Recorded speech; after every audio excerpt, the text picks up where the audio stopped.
Hello and welcome back. This is video number 2, the big problem.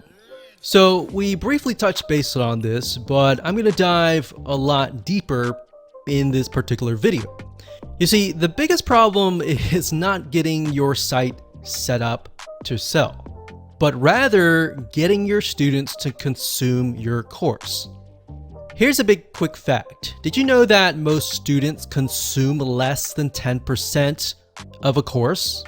So what happens is they buy a course, they're excited about it, but they just don't finish it. So you might have people finishing your course, but let's say out of 100 or even out of 1,000 people, that number actually becomes very, very small. And there's a big reason for that, which we'll touch base in just a second.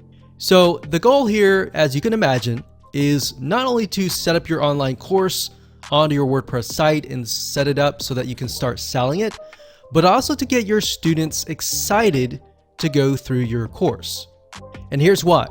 It's a known fact that if you can get your students to consume your course, they're going to want to buy more from you. They're going to feel like, wow, I really enjoyed that course. I want more. So if you put yourself in their shoes and maybe you've bought a course and you just never have finished it, or maybe you have gone through a course and you feel like, wow, I got so much value out of this. I want to see if this person has a different course. So in other words, you feel impacted by that person. So with the law of reciprocation, you want to seek them out more. So the big question is, how do you go about doing this? Well, to set the stage, we're going to be covering this in a lot more depth in this course. But what you want to do is you will want to prep your course outline and lay it all out so that it is easy to consume. Now, obviously, you already have an online course in hand.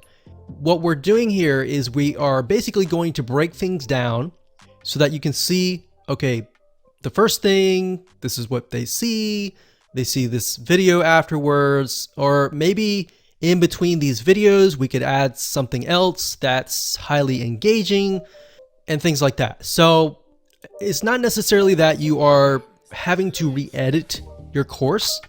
It's basically making it more engaging, all right?